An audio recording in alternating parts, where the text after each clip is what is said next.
नमस्कार, the publish में आप सभी का स्वागत है और मैं हूं वरुण शर्मा। एक हैरान कर देने वाला वाकया आपके सामने मैं पेश करना चाहता हूं और जब ये वाकया हमारे सामने आया तो हम भी हैरान रह गए। अगर आपका बच्चा पहली कक्षा में पढ़ता है और स्कूल वाले उसे अगर 18 का टेबल लिखने के लिए दे दें तो आप सोचिए, आप भी हैरान रह जाएंगे। ऐसा ही वाकया अश्विनी शर्मा जी के बच्चे के साथ पेश आया है।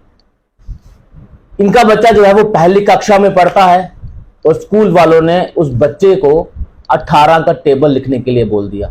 उसके बाद क्या हुआ इन्हीं से जानते हैं। आपका बहुत स्वागत है। आपका अब पूरा वाकया बताएं कि आखिरकार हुआ क्या वाकई में सच बात है कि पहली में पढ़ने वाले बच्चे को 18 का टेबल लिखने के लिए बोल दिया? कि मेरा बच्चा शुरू से ही इसी स्कूल में पढ़ता है। स्कूल का नाम क्या है? जीसस केयर कॉन्वेंट स्कूल फलोड़ा में है। ठीक है। अच्छा नाम सुना था हमने, बच्चा अपना वहाँ डाला स्टार्ट से ही। कोरोना के दौरान, कोरोना से पहले से वहाँ पढ़ता है बच्चा। कोई दिक्कत नहीं हुई इतनी देर से। अब लास्ट फर्स्ट क्लास की जो लास्ट पीटीएम थी, जो एग्जाम से थोड़े दिन पहले, पीटीएम यानी कि पेरेंट्स टीचर मीटिंग जो होती है, उसमें मैं गया। उन्होंने एक नोट लिख के भेजा कि आप बच्चे की पीटीएम है, आप आइए। जैसे बाकी पेरेंट्स जाते मैं भी किया। ठीक है। और पीटीएम का मतलब ही यही है कि आप अपने बच्चे की जो कमजोरियां हैं वो बताएं, अब शेयर करें।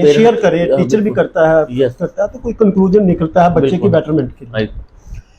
तो मैंने जब उन्होंने मुझे वो बच्चे के वो जो शीट्स वगैरह जो थे उन्होंने दिखाई, जो एग्जाम के थे आंसर शीट्स, तो मैंने जनरली उसमें देखा वो 16, 17, 18 कुछ इस तरह का, बस 16 का 18 का कोई टेबल था उसमें।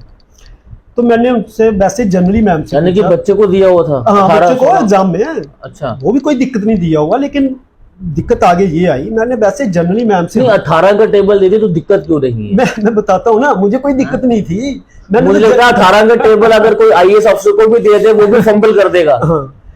तो मैंने जनरली हंसते हुए मैम से पूछा, वहाँ 2-3 पेरेंट्स और भी बैठे हुए थे, मैंने उनसे पूछा कि मेरे बच्चे को मैम अगर 2 और 3 का टेबल तक नहीं आता है तो ये 16, 17, 18 का टेबल कहाँ कर पाएगा?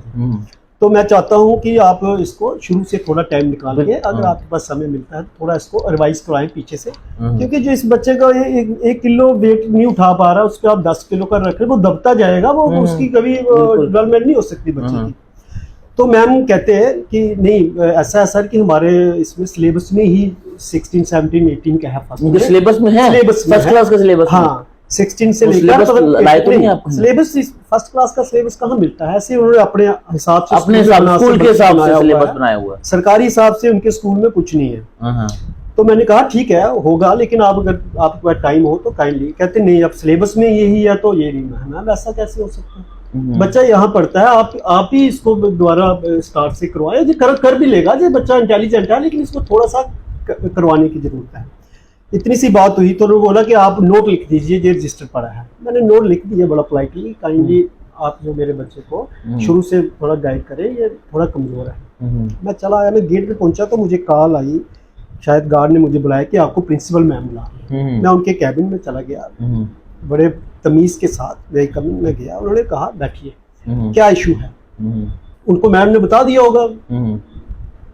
तो मैंने कहा इशू कोई बड़ा नहीं है, इशू ये है कि मेरे बच्चे को 2 और 3 का टेबल में आता है, उसमें 16, 17, 18 का दिया हो। तो मैंने इनको बोला कि ऐसे ऐसे इसको थोड़ा रिवाइज करवाइए। नहीं वो नहीं हो सकता, जब सिलेबस में नहीं है। वो तो पीछे चला गया जमाना, जब फर्स्ट, सेकंड और थर्ड का टेबल था। अच्छा, वो पीछे चला गया। वो नर्सरी में होता है, पता नहीं LKG में होता है, फर्स्ट में नहीं है। बच्चा 2 का टेबल याद कर लेता है। तो ये अब फर्स्ट के सिलेबस में नहीं है। तो मैम नहीं है तो आप मैम को कहिए कि इसकी थोड़ा सा रिवाइज। नो, अगर आपको जो स्कूल ठीक नहीं लगता तो आप अपना टीसी ले सकते हैं। प्रिंसिपल ने कहा आप टीसी ले सकते हैं। कोई बात नहीं मैम, अब थोड़े दिनों बाद एग्जाम है इसके, जैसे एग्जाम होते हैं हम टीसी ले लेंगे, कोई दिक्कत नहीं है, दूसरे स्कूल में शिफ्ट कर लेंगे इसको। उस दौरान ये सारी बातें हुई तो मैं चला आया। उस मैडम को पता नहीं क्या बात। अच्छा, उस दौरान मैंने एक बात और मैम से कही कि मैम आप जो फीस लेती हैं कैश में, हमें बड़ी दिक्कत होती है। मैं दूर से आता हूँ तो मुझे कैश होती है, कभी कभार नहीं, आप ऑनलाइन कर दीजिए, हम उधर से उसमें डाल दें तो हमारी जो एक्साई है वो कम हो जाएगी, है ना। तो ये बातें बोलते हुए मैं वापस आ गया। उस मैडम ने उसी समय चाहे दूसरे दिन फिर कॉल किया कि दोनों आओ यहाँ, पेरेंट्स, मैं भी दोनों आओ। हम दोनों चले गए। उसने पूछा कि बच्चे की देखभाल कौन करता है, बच्चे को घर में होमवर्क कौन कराता है। मेरी मैडम ने कहा हम दोनों करवाते हैं, जब इनके पास टाइम होता है ये करवाते हैं, शाम को जाके करवाते हैं। नहीं, इनको ये नहीं पता कि बच्चे के सिलेबस में 2 और 3 का टेबल नहीं है। मैंने कहा मैम आप फिर वही मुद्दा उठा के ला रही है, मुझे कोई दिक्कत नहीं है बच्चे को, मुझे कौन सा IAS बन जाना है उसने फर्स्ट क्लास में, मुझे कोई मार्क्स की दिक्कत नहीं। मैंने जनरली बात की कि आप उसको करवाइए, इसमें कोई इशू वाली बात नहीं। नो आप अपना, मुझे ऐसे पेरेंट्स नहीं चाहिए। अच्छा हाँ, मुझे ऐसे पेरेंट्स नहीं चाहिए, आप मुझे आप TC ले लेंगे। मैं ठीक है मैम, जब वो होता है हम TC ले लेंगे। फिर बात खत्म हो गई। फिर उसने दूसरे दिन एक डायरी में नोट लिख के भेजा मैडम ने, बहुत ही रिस्पेक्टफुल मैडम है। फर्स्ट क्लास बच्चे की डायरी है। हाँ, डायरी साथ रखी। उन्होंने एक नोट लिख के भेजा, ये लिखा हुआ है since you have been found violation of the school rules since term 2 is not sending your child in the proper school uniform. अच्छा, it is requested to your good self to kindly collect TC of your child from the school by the end of this week. The child word we allow for examination without the proper school uniform. मतलब uniform नहीं पहनने के आप इसका वो TC ले जाइए, अगर यूनिफॉर्म नहीं पहनेगा तो हम इसको उसमें अलाउ नहीं करेंगे। तो इससे पहले कंप्लेंट की उन्होंने यूनिफॉर्म को लेकर? मैं वही बोल रहा हूँ ना, उसके बाद ही पूरे साल किसी डायरी में ऐसा नोट नहीं आया है, कोई नोट नहीं आया। वही जब इस तरह सी बात हुई उन्होंने जो नोट भेजा, हमने इसका कोई जवाब नहीं दिया। हमने कहा अभी 10-12 दिन या 15 दिन की बात है, बच्चे के पेपर हो जाएंगे, हम बच्चे को यहाँ से ट्रांसफर कर लेंगे, हमें बात बढ़ाने की बात ही नहीं, हमारा बच्चा वहां पढ़ता। हमने जवाब नहीं दिया, हम बच्चे को स्कूल भेजना जाता रहा रेगुलर।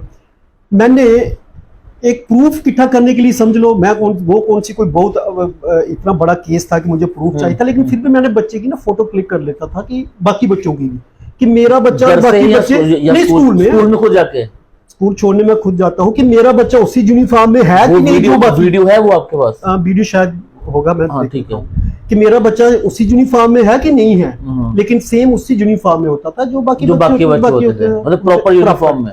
फिर मैंने 2-3 दिन ये किया, फिर मैंने नहीं किया। फिर लास्ट एक दिन उन्होंने दोबारा पता नहीं कॉल किया, फिर मैंने ना बच्चे की ना वीडियो बनाई, बाकी बच्चों के भी पेरेंट्स ना देख रहे थे, लेकिन अच्छा नहीं लगता, मेरे बच्चे की भी कोई वीडियो बनाएगा, मुझे भी नहीं अच्छा लगा। भाई तू क्यों, मैं कोई लड़ाई झगड़ा नहीं करना चाहता, वीडियो बना, मैंने थोड़ा सा छुपा के बना दी।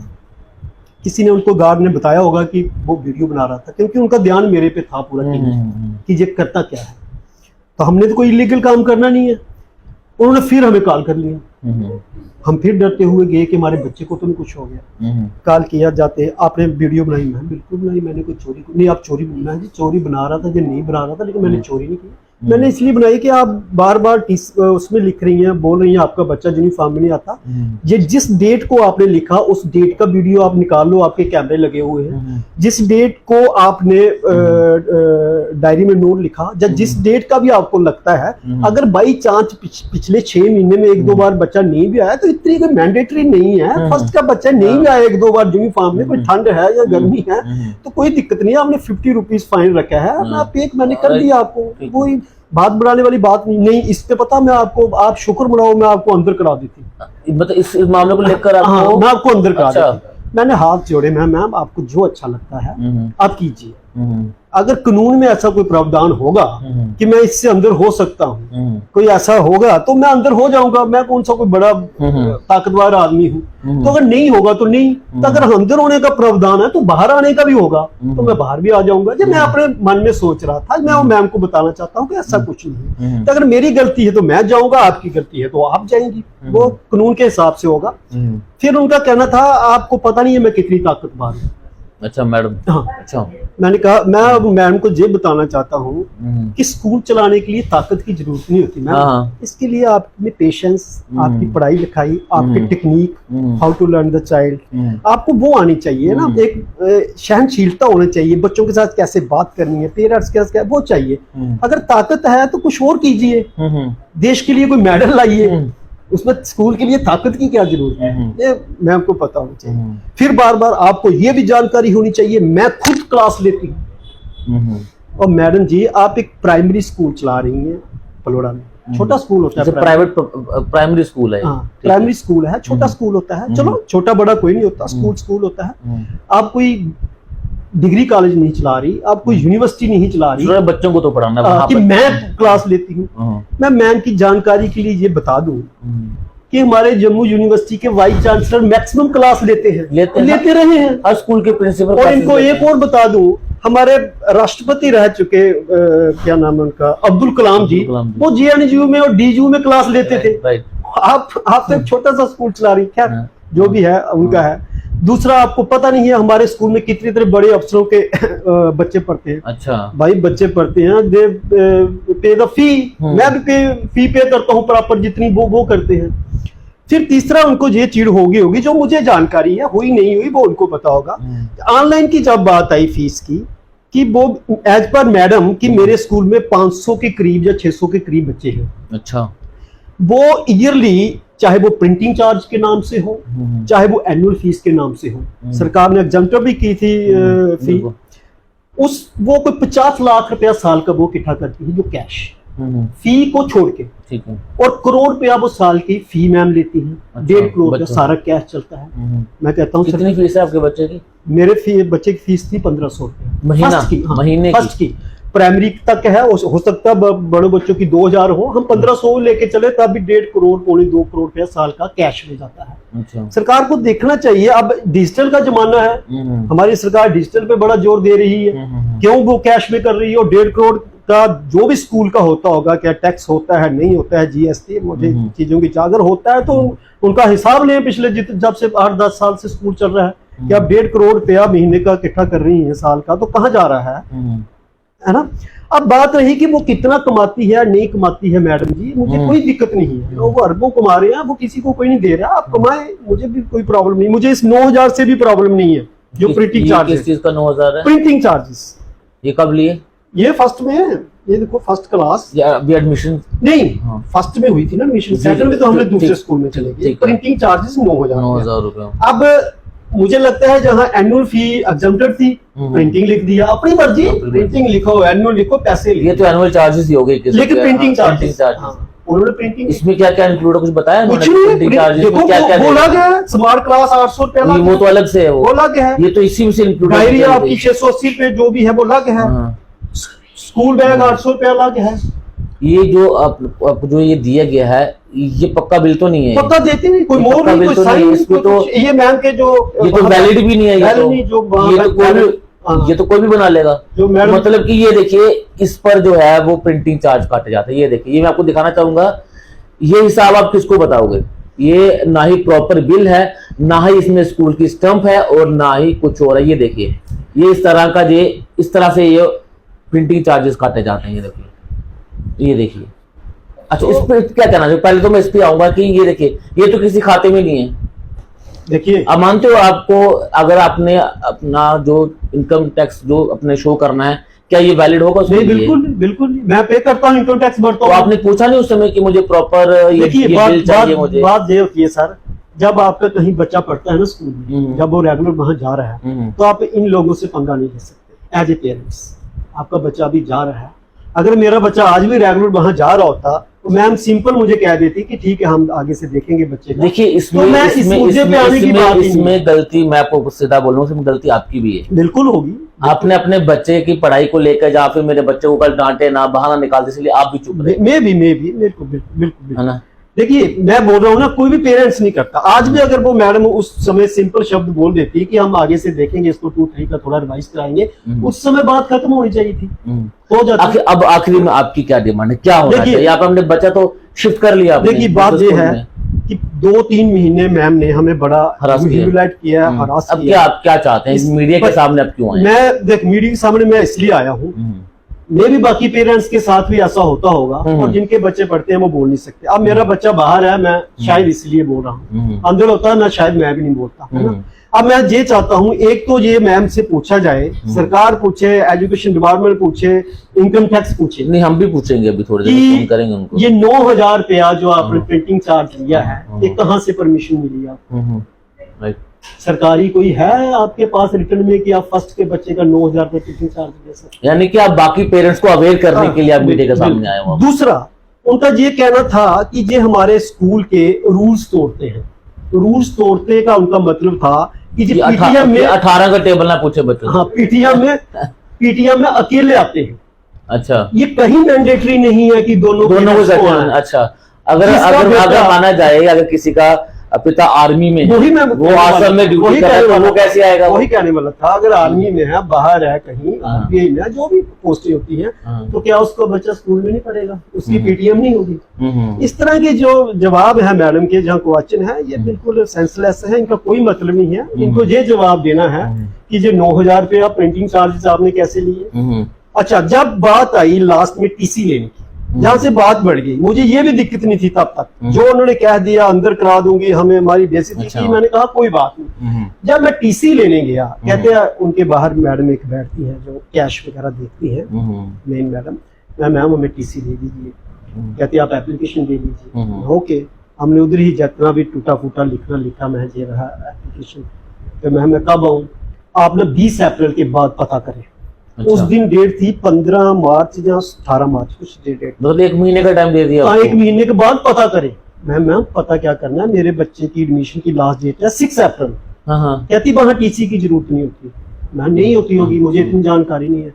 तो मैं आप मुझे एक फिक्स डेट बता दीजिए, पता क्या करना, मैं 25 अप्रैल को आ जाऊँ? नहीं, 20 को आप पता करना। मैं वापस आ गया। फिर मैंने चीफ एजुकेशन अफसर जी को एक एप्लीकेशन दी, उन्होंने बड़ा अच्छा रिस्पांस दिया।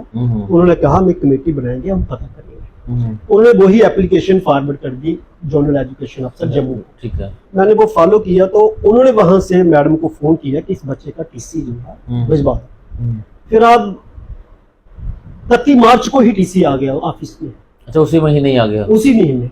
अब मुझे बताइए इसका क्या मतलब है? मुझे हरास करना था जब मेरे बेटे का साल वेस्ट करना था? अगर 31 मार्च को मिल सकता था तो आप मुझे दे देते, इतनी बात बनती नहीं, इतनी आगे जाने की जरूरत भी नहीं थी। फिर वो टीसी आ गया, तो मैंने वहां से टीसी कलेक्ट कर लिया है। अब फर्दर यही है कि ऐसा जो है कि देखिए, हमारे आप सरकार जिस तरह से हमारी चल रही है कि जो गलत करेगा उसके लिए उन्होंने एक दंड मायने रखा हुआ है, जो सही करता है उसको प्रोत्साहित भी करती है सरकार। अगर मैंने गलत किया है तो मुझे सजा मिलनी चाहिए, और उन्होंने किया है। जो भी प्रावधान है कानूनी तौर पे सरकार में, उनको पूछना चाहिए। अगर मुझे है, मुझे पूछे, जहां मर्जी कॉल करे, मैं आऊंगा। मेरी गलती है, मुझे सजा मिले, मैं मुझे अंदर करे, अगर उनकी है तो उन्हें करे। चलिए, बहुत बहुत शुक्रिया अश्विनी जी हमसे बातचीत करने के लिए। तो ये सारी बातें सुनकर मैं खुद बहुत ज्यादा परेशान हूँ, हैरान हूँ कि पहली कक्षा के बच्चे को 16, 17 और 18 का टेबल लिखने के लिए बोल दिया। बड़े से बड़ा अधिकारी से आप पूछ लीजिए, बड़े से बड़े पढ़े लिखे किसी व्यक्ति से आप 18 का टेबल आप पूछ लीजिए, तो वो भी पूरी तरह से वो टेबल नहीं पढ़ पाएगा। और पहली कक्षा के बच्चे को 18 का टेबल लिखने के लिए बोल दिया। और बहुत सारी चीजें जो थी वो क्लैरिफाई करने की जरूरत है। लेकिन प्रिंसिपल मैडम से भी बातचीत करने का मैं प्रयास करूंगा, अगर उनके पास समय होगा हमसे बातचीत करने के लिए, तो उनका भी वर्जन जो है वो हम आपको जरूर सुनाएंगे। लेकिन इस पूरे मामले को लेकर आपकी अपनी क्या राय है, कमेंट बॉक्स में अपनी राय जरूर रखें। नमस्कार।